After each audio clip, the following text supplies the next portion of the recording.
Your Highnesses, Excellencies, distinguished guests, it's a real honor to join you today for this important summit at a critical moment. Just a few months ago, the world gathered at the COP26 to renew its climate commitment. The passage of the Glasgow Climate Pact was an important step forward, and I was very impressed by the wide range of stakeholders who came together to make bold and urgent pledges. But the fact remains we are still not on track to limit future global warming to 1.5 degrees. The failure to rein our carbon footprint is already being felt around the world. It faces, in fact, estimated losses that the world faces are estimated at 14% of GDP in countries which are affected by climate change. And the peak is still to come. And hereby lies a problem. We are seeing that developing countries and emerging countries are becoming the top emitters. Development is a route to many social good things in the world. It supports access to education and business opportunities. It breaks the cycle of generational poverty. But development comes with a lot of difficulties, particularly a significant cost to environment. The side effects of building infrastructure and boosting manufacturing capabilities are the creation of pollution and the loss of natural habitats. The question before us now is how to decouple economic growth from carbon emission in an equitable and inclusive world. This is the most urgent task the world faces today, but the weight of answering this question should not and cannot solely fall on the shoulders of the developing world. A lot of countries haven't reached the SDG 6, which is universal access to water, and SDG 7, which is access to energy. And this issue will be discussed largely in the upcoming COP27 in Egypt. Yes, we need to limit global warming to 1.5 degrees to avert the most devastating impacts of climate change, but at the same time, we must continue to keep our focus on reducing poverty and improving lives. This is why we must choose a path that is both climate resilient and focused on lowering emissions. Climate change is a collective problem that requires collective solutions. Solutions that must be rooted in economic justice, solutions that reduce carbon emissions while also ending poverty and famine, solutions that support the transition to clean energy while also bridging the digital divide, and solutions that help communities and countries to withstand the worst effect of climate change. These solutions are within our reach, but only if we can mobilize private capital. But let's be clear, solving climate change is not a money problem. Money is largely and widely available. At COP26, the Glasgow Financial Alliance for Net Zero comprised the institution with 130 trillion worth of assets under management.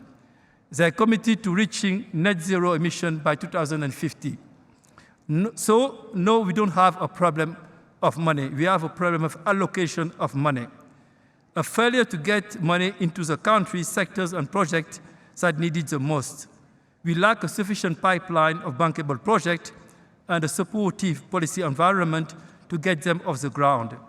Let's consider the challenges surrounding bankable projects first. Private investors often shy away from certain projects and markets because of the perceived risk surrounding them. But these risks can be mitigated with the proper incentives.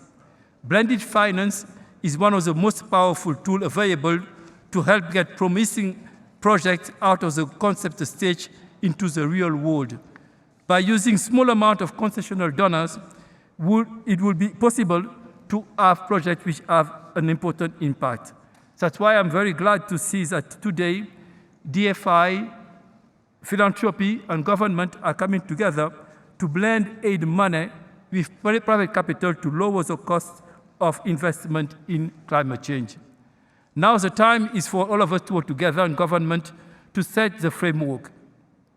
Now is the time for government to find new and better ways to facilitate climate investment within and across their borders. We need clear and consistent standards that define sound environmental, social, and governance practices. We need to have clear green taxonomy, and that's what people are currently doing. I was in Colombia a couple of weeks ago, where the country which have an unparalleled biodiversity launched one of the largest initiatives and established a green taxonomy that IFC helped designing. In Africa, a region which contributes the least to climate change but suffers the most of its devastating impact, African leaders under the African Union are speaking with one voice and pushing for adequate financial and technical support to address climate change and recognize the need of Africa. A country like Rwanda, for instance, is doing a lot in that context. Before concluding, let me just raise a couple of issues.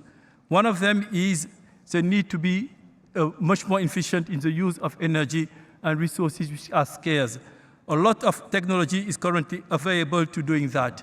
And I want to salute that a country like UAE has been making that a priority with putting a Ministry of Digital Economy and Artificial Intelligence to harvest the technical knowledge that will help and accelerate that transition.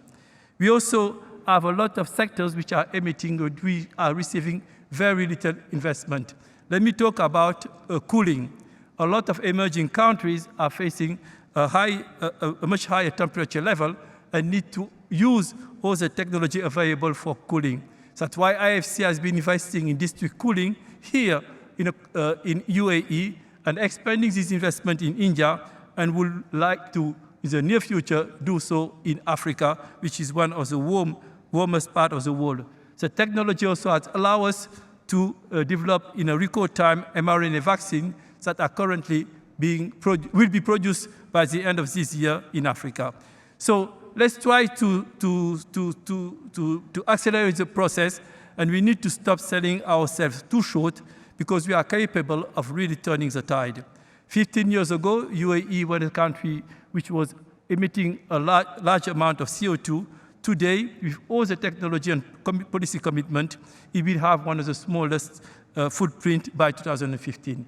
So I would like to thank the authority of UAE for their leadership, and I can count on IFC to be one of your main partners and the partner of all people present here to bring private investment in climate change in emerging economy. Thank you very much.